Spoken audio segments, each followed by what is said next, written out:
বাংলাদেশ জাতীয়তাবাদী দলের মনোনীত প্রার্থী হিসাবে এই টাঙ্গাইল সদরের যে নির্বাচন হয়েছে, আজকে সেই নির্বাচনে টাঙ্গাইলের জনগণ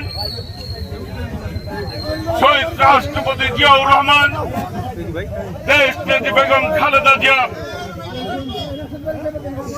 আদর্শকে ধারণ করে দেশনায়ক তারেক রহমানের নেতৃত্ব এই দেশের মানুষ আজকে গ্রহণ করেছে।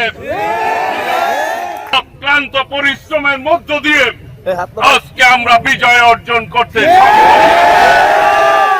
এই বিজয় টাঙ্গাইল সদরের আপামর জনগণের বিজয়। আমি যে প্রতিশ্রুতি এই টাঙ্গাইলের জনগণকে দিয়েছি বিগত দিনে, আমি প্রত্যেকটি প্রতিশ্রুতি ইনশাআল্লাহ বাস্তবায়ন করব। আল্লাহ আমাকে সহায়তা করেছেন এবং আল্লাহর রহমতে আমি এই বিজয় অর্জন করতে সক্ষম হয়েছি। আজকে বলতে চাই, এই বাংলাদেশের জনগণ আজকে ঐক্যবদ্ধ হয়েছে স্বাধীনতার সার্বভৌমত্ব রক্ষার জন্য।